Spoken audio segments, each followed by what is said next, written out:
From the Caribbean News Desk, the morning edition. Good morning. I'm Denis Chabrol. And I'm Kendol Morgan with the latest from across the Caribbean. Two of the Caribbean's bigger economies are yet to come aboard the African Export-Import Bank, or Afreximbank, which continues to build a high-profile Caribbean presence. Afreximbank set up its Caribbean office in Barbados in October last year, with a mission to expand Africa-Caribbean trade and investment relations. At least 10 CARICOM countries have signed on to the Afreximbank Caribbean Agreement, but they do not include Jamaica and Trinidad and Tobago. Prime Minister Dr. Keith Rowley says, contrary to some reports, Trinidad and Tobago is not against the bank. Instead, the sticking point has been the bank's demands on tax exemptions for its staff. Trinidad and Tobago and one other CARICOM country has the difficulty.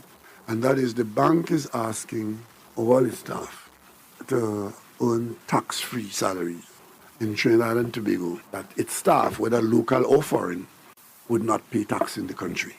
Now, that has far-reaching consequences because it is against the existing arrangements of privileges and immunities. Meanwhile, the Afreximbank ended its annual meetings over the weekend in the Bahamas, with the Caribbean looking to follow Africa's example to trade in local currencies instead of the often scarce US dollar.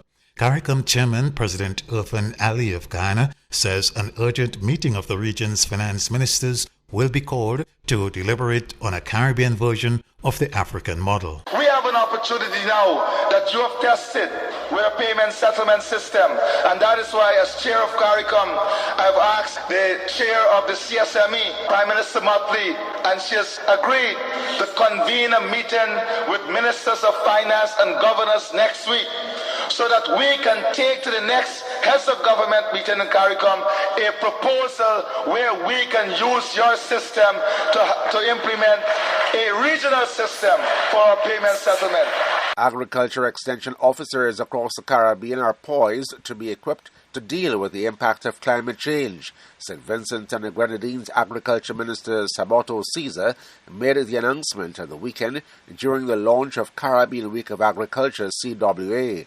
Ahead of CWA, which will be held in St. Vincent and the Grenadines in October, Mr. Caesar says University of the West Indies Professor Wayne Ganpat's efforts to equip agricultural extension officers to deal with the impact of climate change is taking shape. I must note the important work currently being done by Professor Ganpat of the University of the West Indies to put on the table a framework, a postgraduate diploma for extension officers throughout the region to be able to not only appreciate climate change from a theoretical standpoint, but to come up with practical day-to-day solutions. The Caribbean will be examining the impact of small arms on public health.